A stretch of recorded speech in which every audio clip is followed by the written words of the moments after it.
the last night election results? Last night, well, let me just talk about the reaction to that. It's just unbelievable when I see it, the country as divided as it is right now. When you see a blue state such as New Jersey, who we consider a blue state, and have over 2.2 million votes being cast, and they're down to just maybe less than 100, it separates them. This is unbelievable to see what went on in Virginia, and then not just from the governor's race, but all the way down that ticket. A good bit of changes happened. I think that, we need to work together. That's all. We just need to come together, which I've been preaching forever. Let's start looking and working together, listening to our people back home. I've been listening to the people in West Virginia. They're concerned about inflation. They really have been for a long time. And they talk to them. They says, I go to the grocery store and I can't, it takes me $30 more to buy what I did 6 months ago. And I go to the filling station and drive to go to work, and I'm spending $20 more to fill up the tank or more. These were concerning them. They know that higher utility bills are coming at them this winter. And we need to be cognizant of that. We just can't just say, well, we can do this, this, and this, and they'll take care of it. But we better be very careful what we're doing. The speaker just announced 4 weeks of paid leave. House Democrats have just put paid leave 4 weeks back into their bill. Is that something you support? I never heard. This is the first I'm hearing that. Pelosi just announced that. Okay, I'm just so. Could you support it? What do you think? Well, that's a challenge. Very much of a challenge, and they know how I feel about that. But yesterday you said you support paid leave. So I sure do. I just don't support unpaid leave. That means getting more debt and basically putting more social programs that we can't pay for, that we're having problems now. I want to support paid leave. I want to do it in a bipartisan way. I've talked to Susan Collins. I've talked to colleagues on both sides. We both agree something can be done.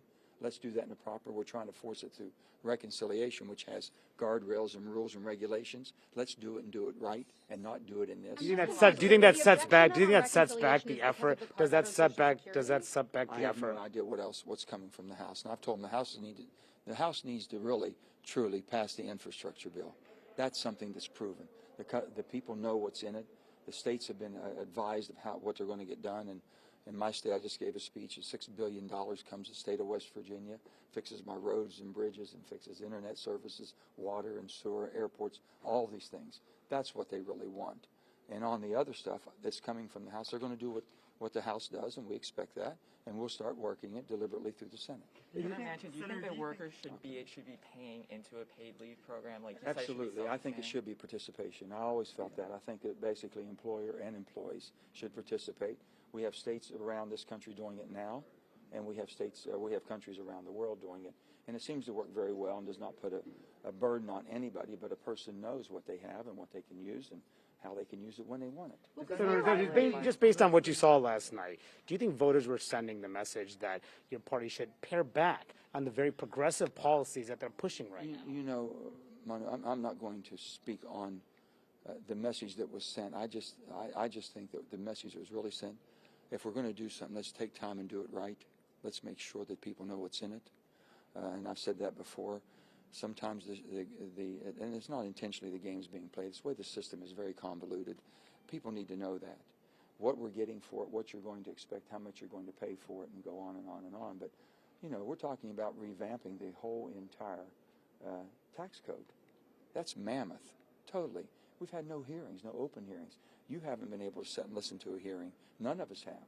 And the people definitely don't, and they're scared to death. Some Democrats think you should have moved faster, though. That's their argument. I understand that. I really do. We just have a difference of agreement on that. You don't think that not delivering?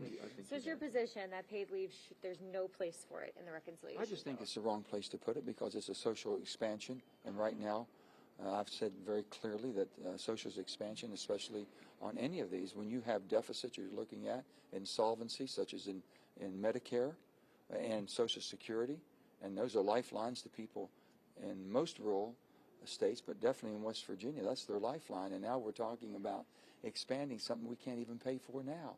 They want to keep what they have, and I think those are all aspirational. Let's get our financial house in order, and then be able to tackle all of these. In Virginia, independents swung to Glenn Youngkin compared to 2020. What does that say about concerns you think voters might have about inflation or the scope of the BBB package, some of the things you've raised? You can read so much into all of that last night. I mean, I think it should be a call that all of us have to be more attentive to the people back home, and I've been trying to do that from day one, and I've been saying this for many, many months. People have concerns. People are concerned. They very much so.